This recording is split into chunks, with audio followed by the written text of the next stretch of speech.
one of the concrete examples. And now, let's proceed to another business and academe sector, si Dr. Janice. Hi again. So, in my opinion, naturally, women are nurturing. No? They're inclined to social and environmental issues. Not that we are so much of a marites, but somehow we have the heart to look into those things.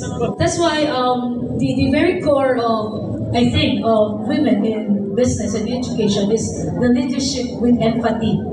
So you have the heart, you see the other's concern. That's why yun yung nagiging edge natin as women in the field.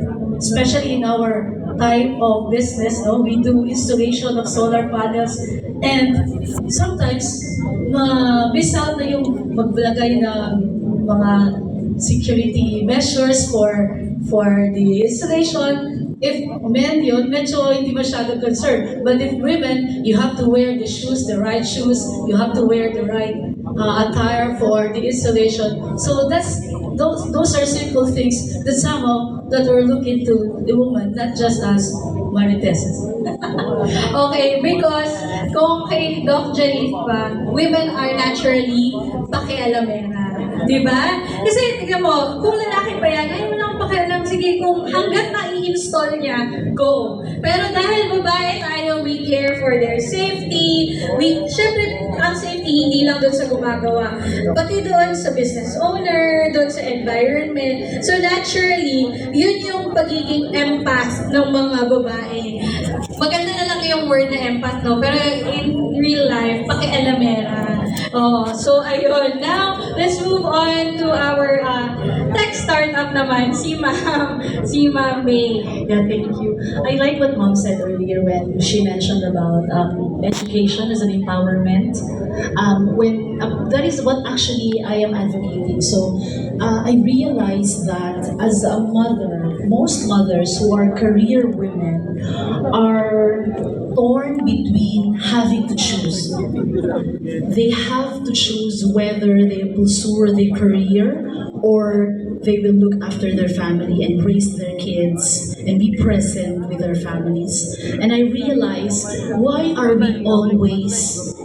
women, especially mothers, are always left with a choice or no choice? And so I agree with what Mom said, that when a mother is educated, I would assume that she becomes empowered. And so at Moms at Work, that is what we highlight. So we educate them, we provide them with resources and opportunities where they will thrive. And I'm speaking as someone who thrives in the online space, in the digital space. Right now, in the freelancing industry, for example, there are many women or mothers specialized in digital marketing or in HR or in what Christy said, Canva, graphic designing and so on and so forth. So we are now being known as the remote hub. So we are representing the Philippines as someone they can rely on because we speak good English and we are empathic, and we are empowered.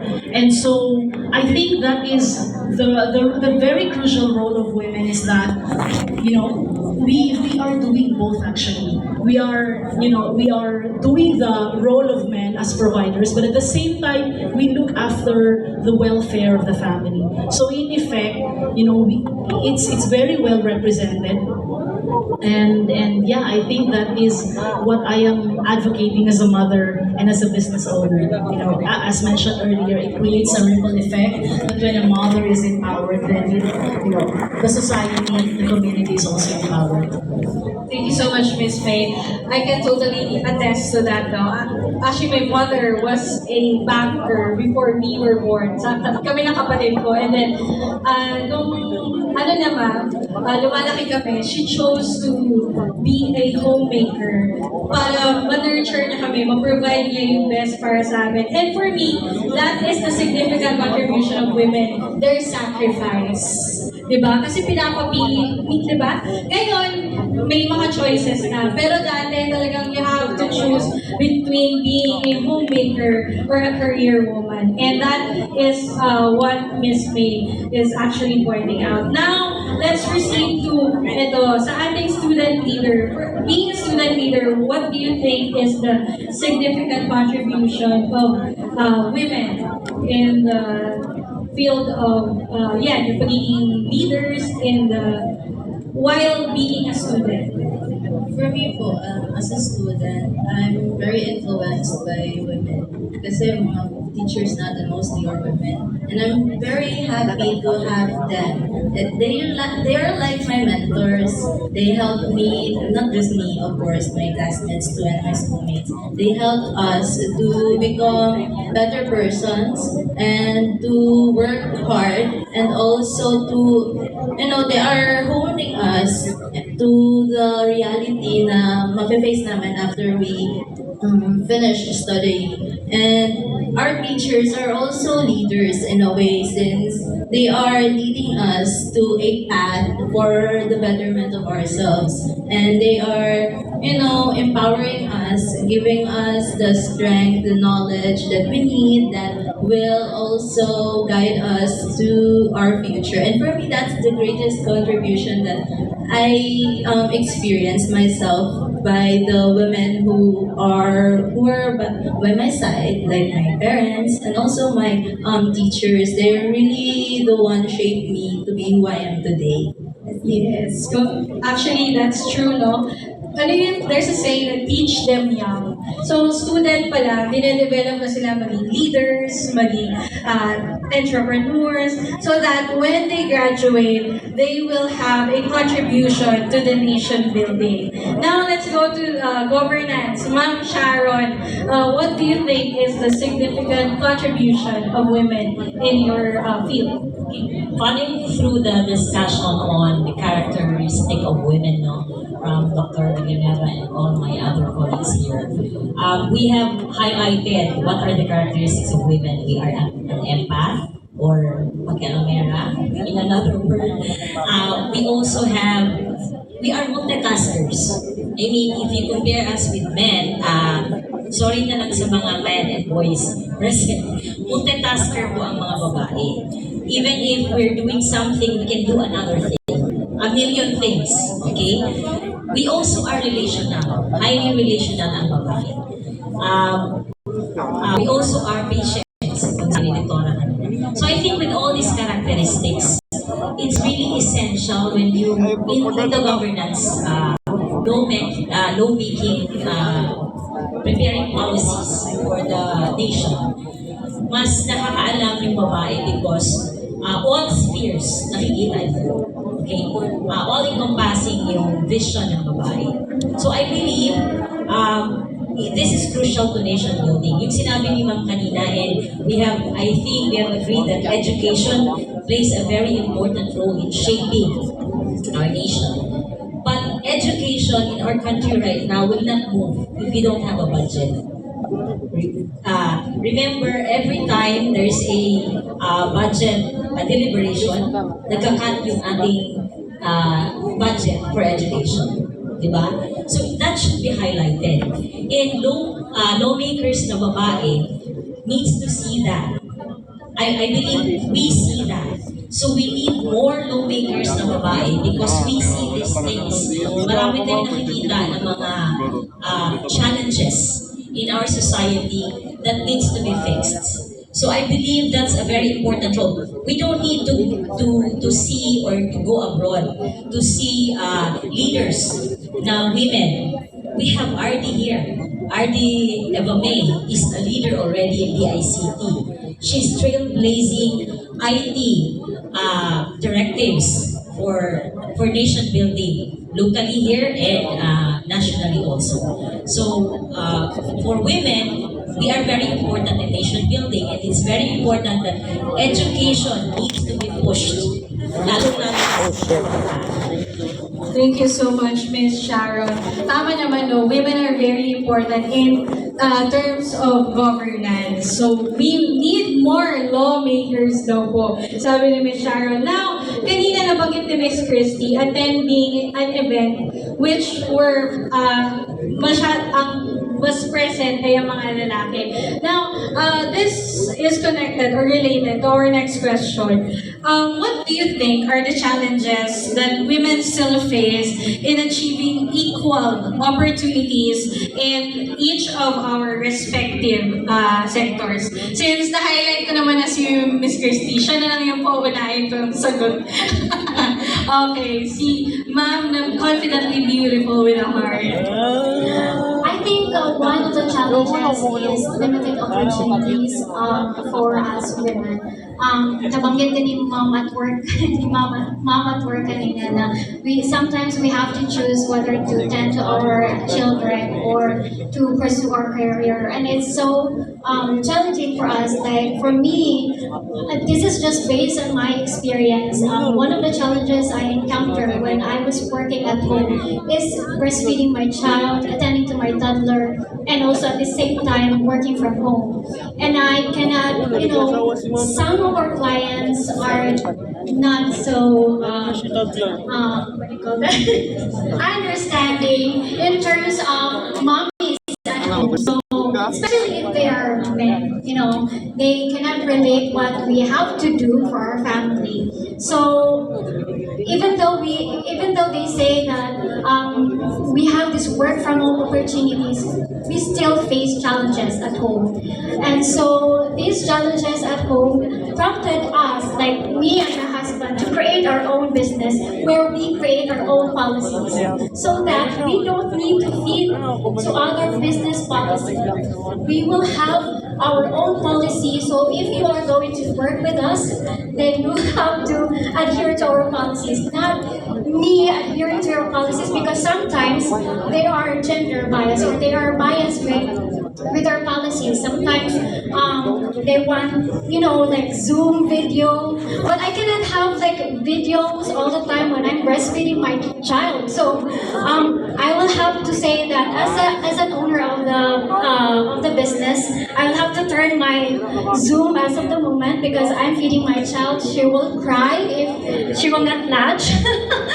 So those are the challenges that we are facing, but we solve it because we created a business that we can create our own policies. So we have the challenges, and of course, as a woman, we need to find solutions. That's what I've been emphasizing, that when we are facing challenges, trials, problems, we should find solutions rather than keep on blaming others. So I think those are my experiences as a mom and as an entrepreneur as well. Thank you so much, Miss Christie. So, ganun talaga. Women, nakikita yung problema, pero sinusolusyonan. Di ba? If you cannot abide with my policy, get out. Joke lang. Now, Dr. Jenny, before we go to Doc Elsa. Okay, so in my case, since I'm into engineering and technology, in engineering education, medyo hindi na masyado grabe naman yung discrimination ngayon, no, in terms of having women in the field. In fact, when we do proposal researches in the UST, they already put some index scores for gender and development. So meaning na may mga score na pag may babae ka na involved in your study. So yun yung nagiging changes naman sa policy. But somehow, ang problem lang siguro sa yung cultural norms, di ba? The traditional male-dominant field will somehow, they will look into, sino yung mga kasama mo lalaki? But in our business, mas marami yung babae na naging namin. But we have yung mga installers na mga lalaki, no? Yun yung nagiging restriction lang. And in fact, one experience dun sa research in the Access Mindanao, I'm part of the Access Mindanao, giving internet to geographically isolated and disadvantaged area. I've been accessing that. And as I can see there, kung may mga babae kang kasama doon, medyo mahirap because the community that you're visiting are, medyo may ano sila, iba yung tingin nila sa babae, especially in some parts of BARM. But we have got that, na ano naman namin, na-overcome naman namin, maybe slowly lang. Kaya na natin ang presence ng babae sa technology. Yun yung nagiging goal namin in engineering education. So we are going to start them young and spark their interest young. So yun yung nagiging goal. Thank you so much, Doc Jenny. So, ayun o. Now, let's move on to Doc Villanueva. Okay, good afternoon once again. I think in one of my class, I mentioned or shared with them, because I started late in teaching. I went into an office work after I graduated in 1993. So it was only year 2000 when I got into the academy. But you know what? It entails a lot of effort. Even though I already had the license in 1993 of being a licensed teacher, it took me a lot of effort to really assert my right that I really have to work. And because I asserted that I have to work, I have to perform the multiple role of being a mom and a teacher. And that's the very challenge, because even though we were saying that we have an option, but there are family expectations. I think it still remains right now that sige, nag-career woman ka, pero may mga anak ka, i-perform mo pa rin ang pagkamama mo. Kasi kung hindi mo ma-perform yun, parang kasalanan mo pa rin. So that's a very challenging time for me at that. Kasi nga, di ba, I am only entering education at quite late na, no? So yung nakakasama ko, medyo mga bata pa, no? Ako lang yung parang married na with 2 kids. And when I entered the education sector, because I don't have any nanny man, no? So I brought with me my kids when I do the day. Nagtatakbuhan yung mga anak ko, ini-interview ako ng principal. I really mustered effort because I really want to show that I can do something. I have a license and I am quite capable of working. And I think that's one, no? Mastering that effort, yung babae talaga is kailangan ipakita niya yun. Kasi kung sa palagay ko, ako naging weight ka, I'm not belittling that being a housewife is something lower than, but I cannot, at that time kasi my mindset is that I can really be a working mom. So another is that in the education sector right now, and I tried to conduct a research because kung sabi ko naman na equal pay, may salary standardization naman ang sa education. So I cannot say na hindi equal ang payment ng babae at lalaki na teacher in the education sphere. But what I noticed is that siguro only a few are in the top level. Though there are already women, but in terms of principals and administrators, medyo mga lalaki pa rin ang nandoon. But they still receive the same remuneration. And tapos, going to the student naman in the education sector, nakala ko, kasi recently I talked with somebody in Visayas. Nung nagkita kami, sabi ko, bakit doon? Sabi niya parang, doon kasi sa amin, nandun pa rin yung kultura. Yung pinapag-aral, hanggang high school lang, kung mag-aasawa ka rin naman. Akala ko na wala na yun, but it still exists pala. No, na may ganung uri pa rin. And that one is very challenging in the education sector. While we encourage more women to go to school, because that's how we look at them to be empowered, and yet, ang kultura ng pamilyang Pilipino, may ganun pa rin palang mindset. So that's very quite sad, no? Na kahit na may problema na tayo sa budget, ang nagpupul pa rin isang pamilya ng mga kabataan. So thank you. Yes, thank you so much, Doc Villanueva and Doc Janito. I think it's part of the shifting the mindset, di ba? Actually, it's still happening at present time because we recently visited Gina area here in Davao City. I was shocked knowing na yung mga babae nila na students hanggang grade 6 lang kasi pinag-aasawa na sila.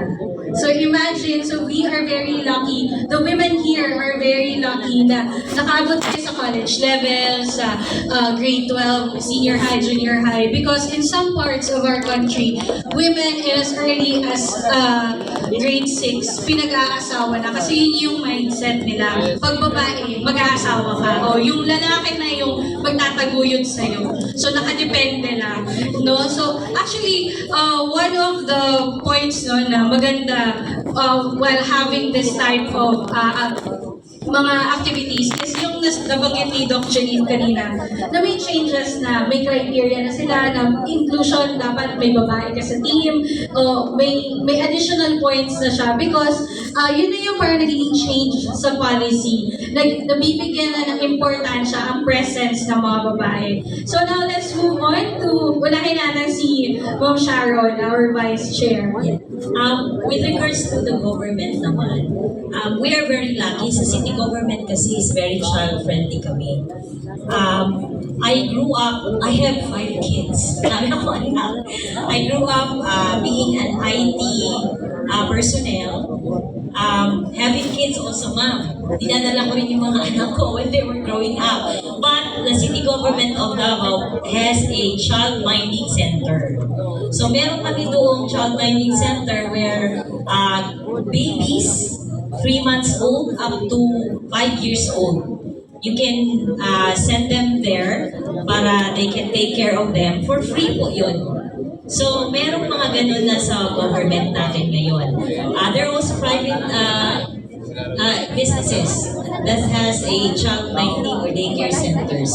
So, we are already evolving, but still, there are challenges. Sa IT po, sa amin, under the CITC of the City Government of Davao, we were shocked kasi most of the interns in most universities here na pumunta sa amin that are going to us, male-dominated po.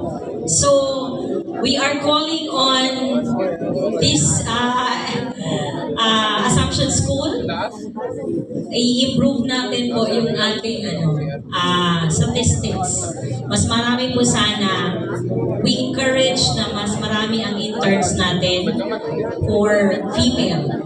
In our office naman, we have equal, male and female sa IT namin. We have developers, we have supervisors, equal kami sa CITC. But entirely in the local government of Davao, sa departments namin, more are male than female. So yun yung we need to improve on in the part of the government. Thank you so much, Miss Sharon. So, that's nice to know that the city government of Davao has that kind of initiative. Kasi yung challenge na pini-face in not having an equal opportunity, natutugunan ng child-minding centers. Okay, now let's proceed to our student leader. Okay, so ano naman masasabi mo na naging challenge sa'yo being a female leader?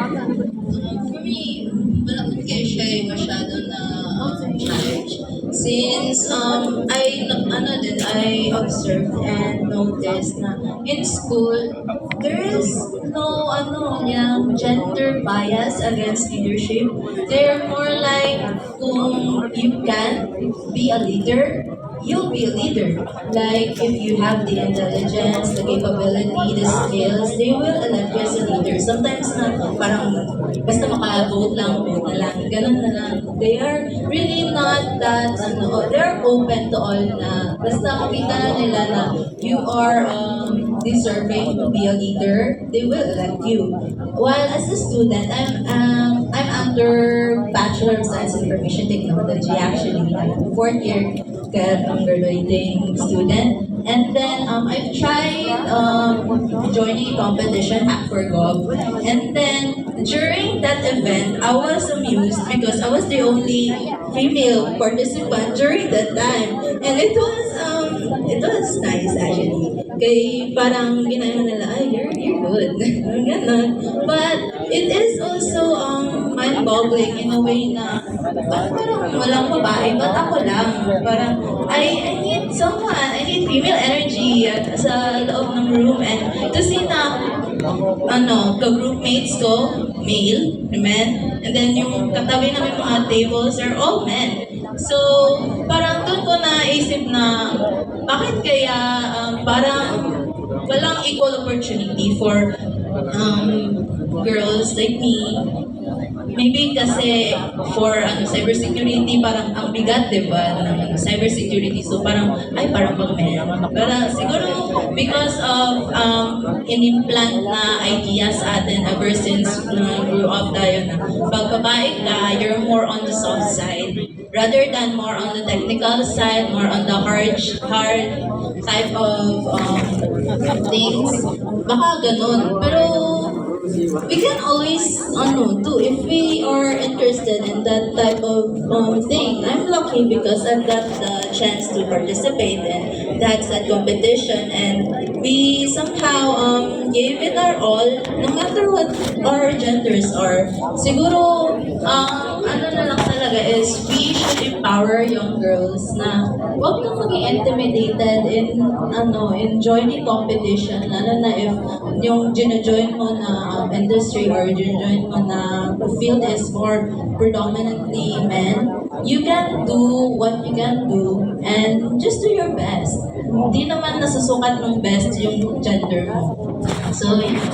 Thank you so much, Johnson. Actually, that's true, no? The bias is not sa leadership usually pag student. Kasi ang mga babae, very vocal, mabunganga. So, siguro, ikaw ng president, kasi ang ingay mo, ang dami mo sinasabi. Kasi mga lalaki, mostly reserved. Yung mga, siguro iniisip nila, parang ayoko na ganyan, pero ayoko na magsalita. So, I'll just keep my mouth shut. Kaya minsan sa school, ang nagiging mga leaders, babae, kasi mas vocal. But during competitions, yung mga ganyan, parang mas nagiging, ang nangyayari is, mga lalaki ang participants kasi nag-intimidate yung mga babae na, ay baka hindi ko kaya. Pero, kaya natin to, di ba? So, yun yung parang part na dapat na advocate ng mga student leaders natin. So, be more bold in joining mga challenges. Now, last but not the least, si Miss May. Yeah, I think we have evolved. I think we've gone a long way. To add to what VP mentioned earlier, that there were government efforts, and we would like to commend the government for doing all of these interventions. Like my husband worked at Department of Labor and Employment, and we have 4 kids. So can you just imagine how busy our day look like? So I have 4, 6, 8, and 10 years old, and we have to send them to school, and then my husband will go to the office and fetch the other 2, and then go to the office again. So we appreciate Dole, for example, in that case, in such a way that they would allow, like, you can leave your kids here, and there's really a support system. So I think we have really gone a long way, and the government has been very supportive as well. And even in the hiring side, like I have been hiring for my clients in the US, in Australia, and other parts of the world. And there was never a time that they mentioned we specifically look for female. So we specifically look for male. So there was not that I can recall that they require someone who is just male or female. So they were specifically looking for qualification, if they are skilled, if they can do the job, or even in terms of pay. So I would like to say that, if this is the pay of the male in the companies that I've worked for in the US and other places, this is also the female counterpart. So far we don't have a problem there. I think as a woman and as a mother and as a business owner, I would agree with Christy that the challenge probably is when the opportunities are there, but it's more of the overwhelming workload for women, specifically for mothers. Like, you are expected to do all of these things with professionalism, with grace, with care. You are expected to thrive in your career and your business, but at the same time, you're expected to be on top of things. And it's just so hard to be able to meet up those. And the question is, where can we get the support? Where are we getting support from? Because there's no problem with male. You can just go to your workplace, go back to work, go back to your homes, and as if your responsibility is over. But not in the case of a woman, as a mother. So I think that's the challenge there. And if I can just add that we don't stop there, and that's why I like what Christy said, that because we realize that is what we are facing, that's the the challenge that we are facing, we try to create opportunities where we address those challenges as a woman, as a mother. And so I think that is my business. What is my business for? Like, we advocate to provide equal opportunities, but at the same time, provide job opportunities, resources for women to thrive, not just in her family, but in the community, the society, and the nation as a whole. Thank you so much, Miss May. So I totally agree, no? Pag babae, dapat magaling ka. You have to be exemplary. Kasi kung so-so ka lang, pwede ka nila sabihin na, huwag mo na ipagpatuloy, sa bahay ka na lang. Di ba? Maging homemaker ka na lang. Yung may mga lang na nilalagay. So at least it's nice to know that we've come a long way and na-surpass na natin yun from before before having gender bias hiring processes. Ngayon hindi na. They do not look at the gender anymore. So whether you're male or female, just as long as you fit in the criteria and you can deliver, pwede kang mag-thrive. So, actually, no, we can go on and on hanggang mamayang hapon. But in the interest of time, that's it for our panel discussion. Palakpakan natin ang ating mga panggigitan na panel members.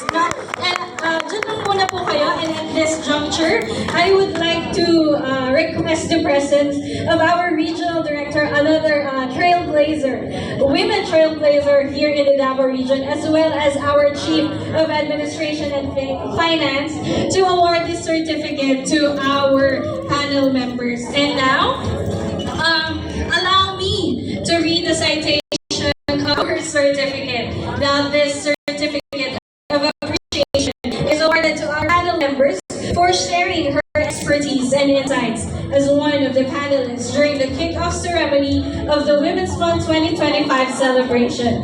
Given this third day of March at the Assumption College of Davao, signed by our regional director, Dr. Eva May C. De La Rosa. And now for our first certificate, this certificate is awarded to Dr. Janice L. Baluta, PECE. Let's also have Dr. Elsa D. Villanueva. The same certificate is awarded to Ms. Sharon Lay M. Lumantas.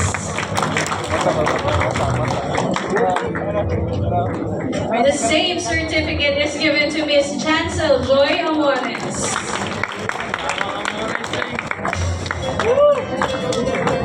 The same certificate is given to Ms. Christy Garcia. And last but not the least, the same certificate is awarded to Ms. May Martin Pimentel.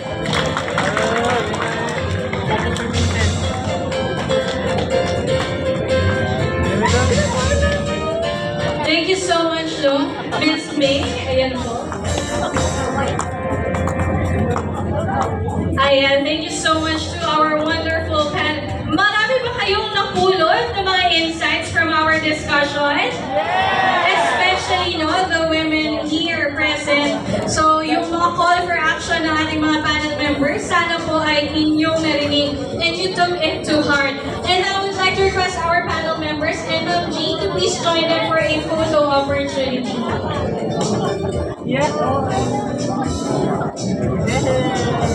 Magdudod. Isa ko lang. Oh, DI, panina.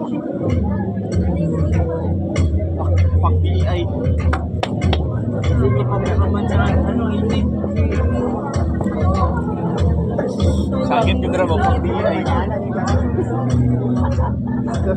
Alright, once again, there you have it, ladies and gentlemen, our panel members for the panel discussion in celebration of the 2025 National Women's Month. And now, at this juncture, we would like to request everyone to please get your cell phones once again out of your pocket. Ayan. Pero at this time, hindi na siya game. We would like to ask everyone to scan the QR code for the evaluation. Nasaan na ang ating QR code? Ayun. So everyone, we are requesting all those who are present today to please scan the QR code and evaluation form. Kung hindi mo masahan, we have provided the URL dyan sa gilid. Okay? Ayan. Isa na nakaling pag na.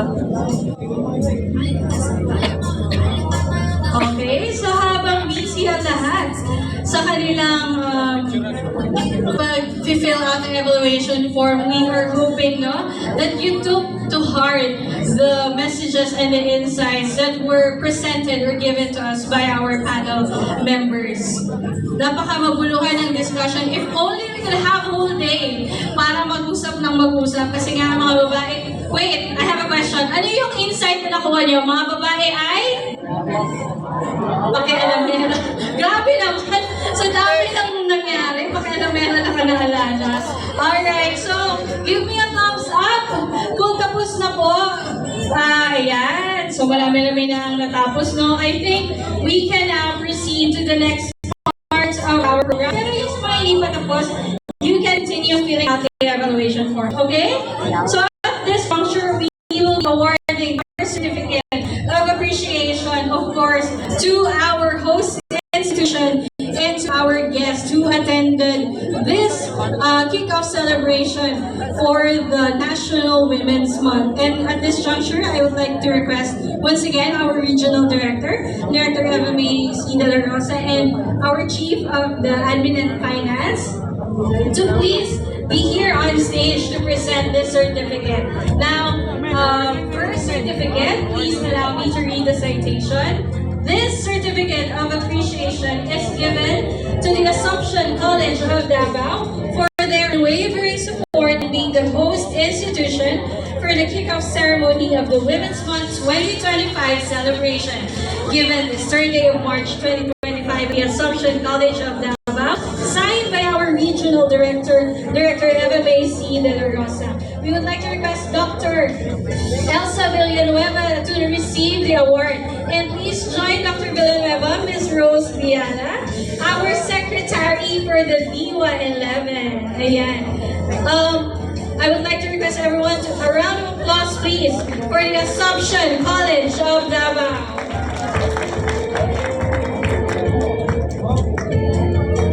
We also have the certificate of appreciation presented to Ms. Roslyn Viala for gracing the kickoff ceremony of the Women's Month 2025.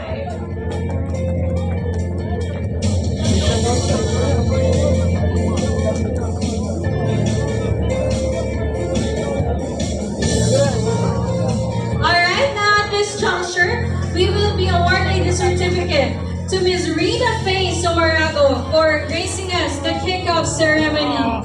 Ayan, the chairperson of DIWA 11. The same certificate is awarded to Ms. Relaine V. Dayag and Ms. Jerian D. Salazar.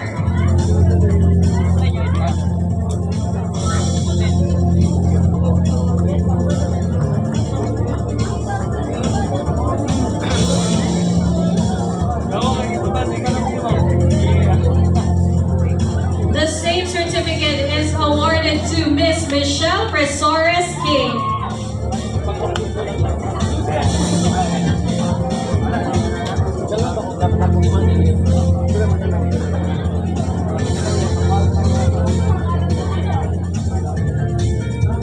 The same certificate is awarded to Ms. Riza May D. Cinco. The same certificate is awarded to the representative of Mapua Malayan Colleges, Mindanao.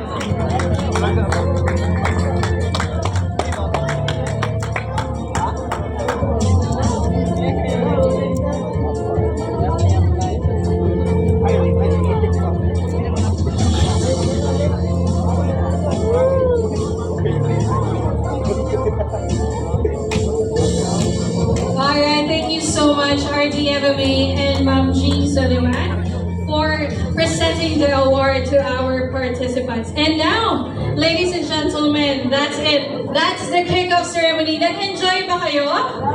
Yes. And now, as we conclude this empowering gathering session. Let us hear the closing remarks coming from the Chief of the Admin and Finance Division of DICT Region 11, Ms. Janet Arlene Soleman. A round of applause, please, everyone.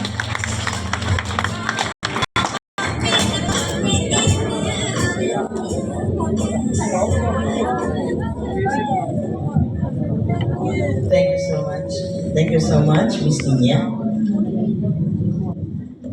Uy, nahilom sila. Closing remarks naman good, no? Basta gani closing remarks na, uli na yun ni ang sunod, okay? But,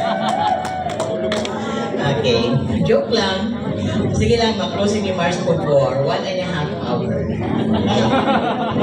Bitaw, so once again, mayong hapon, natong tanan. Of course, to our host department, host event of this afternoon, the Assumption College of Davao, headed by Dr. Elsa Villanueva. Ma'am, daghan kay salamat sa inyong accommodation, no? Na may dito nga pagdawat sa amuha. Likewise to Ma'am Peng, of course, the chairperson of DIWA, and to the officers, likewise to our guests, ang akong mga kauban, ang mga organizers sa office, sa mga estudyante sa Assumption College from the different year levels. We have the high school here, the senior high, the college, the SIT of course. Sa mga guests and participants na wala akong ma-mention ang inyong mga pangalan of offices, daghan kayo salamat sa inyong pagtambo. I don't have much more to say, considering that the 2 hours discussion we had is quite productive and long way, no? Di na siguro long, short way na lang to achieve all our goals. Just a phrase to reiterate, as what Director Eva May had said a while ago, na ang DICT, this is our gist. Mauni among office. We are the equalizers. Kung inyong nadungog ganiha ang mga discussions, no? Ang paambit do I be understood by the students? Ay gamay po in English ko. Okay.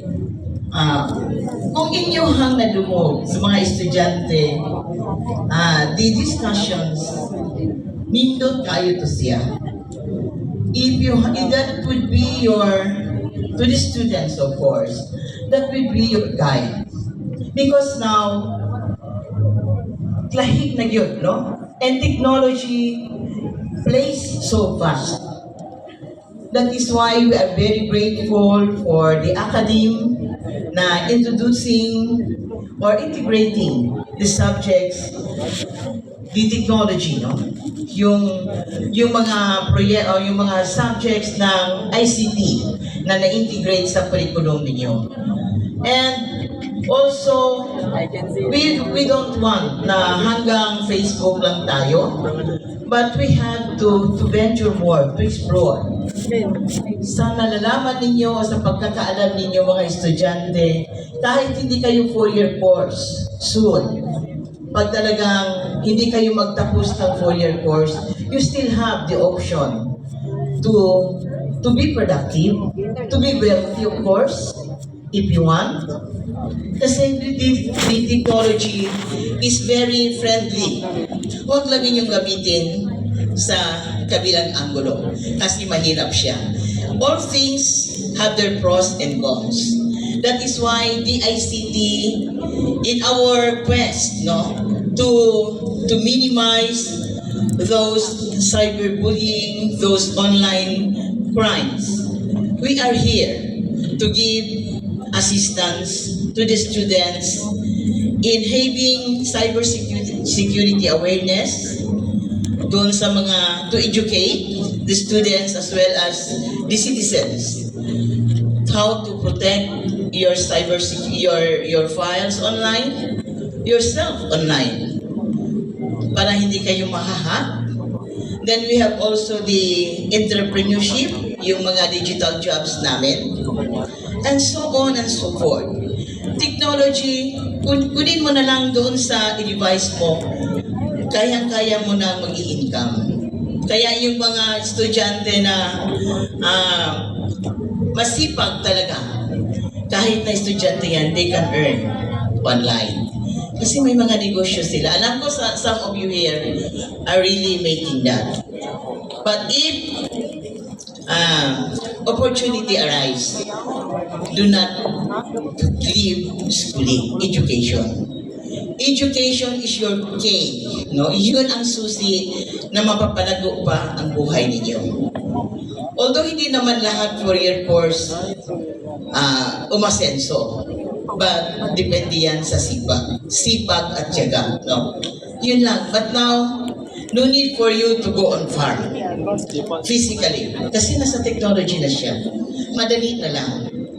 And also, yung pinasabi kanina na yung mga cultures, no? Cultures also play role, no? Sana lang, ito nga ngayon, this is the gathering today is also a venue for us, especially to the students. Kasi alam ko hindi kayo lahat taga dito. Some of you came from provinces or other remote areas. But you are here to learn. And whatever you learn here, please disseminate that, help that, extend your learnings to your constituents. I for one, I came from the group of Bagugo Klata tribe. You know, the government is really working na no one should be left behind. Not only in terms of technology, but also in education. That is why, kahit sa mga GIDA areas, may mga paaralan tayo dyan. May mga colleges na itinatayo na adjacent to the remote areas na kayang-kaya lang mapuntahan para to educate students. And government is having the state universities para makatulong sa mga pamilya o sa mga ginikanan nato na di ka-afford. And also the private institutions are having the student assistance. So, sa madaling sabi, poverty is not really a question mark to hurdle our objectives. Yun lang, sipag at tiyaga. Sa mga estudyante that hopefully you will be leaving the academe how many years from now, make your knowledge gain from the university a trademark to yourself when you come to your respective communities. Be an asset. Share niyo yan para yung mga kasamahan natin na mga medyo hindi pa maka-join with us or go with the trend, dahan-dahan matutunan. Kasi walang imposible talaga. Everything could make possible, especially now, no? Doon sa technology natin, as I have said. Sa mga teachers naman natin, sa mga mentors, not only the educators, but also other professionals. We are very much grateful because they are extending their all-out support in implementing or executing the agency's project, plans, and program. Ito ngayon, collaboration na ito. Marami pa, hindi lang DICT ang gumagawa. Lahat ng mga ahensya ng gobyerno ay may mga collaborative effort. Para tayong lahat, hindi tayo malileft behind at hindi tayo maghihirap. Because that is also the vision of our president na we will not be forever a developing country. But we should go forward to be a developed, and if not, kung hindi pa natin magiging at par ang mga European countries, at least hindi tayo malalayo, especially in terms of technology. No? So with that, hindi ko na pahabain pa. Again, the theme of our God for this year is babae sa lahat ng sektor, aangat ang buhay, hindi lang siya for the babae, but sa ating lahat. Siguruon nato as what the local government theme, no? Mga babae sa tanang sektor mapaliguro ang mauswagon nga kaugbaon. Hinaot kaunta nga kita nga naakaroon dinhi, we will be a torch bearer to our upcoming development. Thank you very much once again. Good afternoon. Thanks.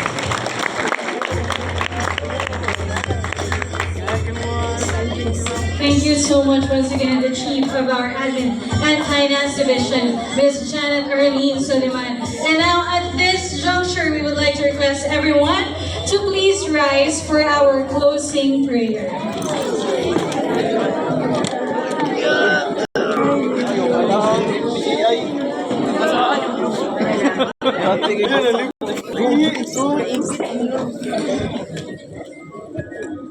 Ihaalay po namin sa inyo ang aming papuri, pagsamba at pasasalamat para sa natapos naming mga gawain sa araw na ito. Salamat po sa talino at lakas na ipinagkaloob. Salamat po sa mga taong ginamit mo upang magawa namin ang aming mga gawain at tungkulin. Salamat po sa pagkakataon na ibinigay mo sa amin upang kami ay matuto. Nawa ay maging kagamit-gamit ang mga natutunan at nagawa namin sa araw na ito. Sa pagtulong sa aming kapwa at sa ikaunlad ng aming sarili at ng bansa. Ibinabalik namin ang lahat ng kapurihan sa iyo. At idinadalangin namin ang lahat na ito sa pangalan ni Jesus. Amen. Alright, there you have it, ladies and gentlemen.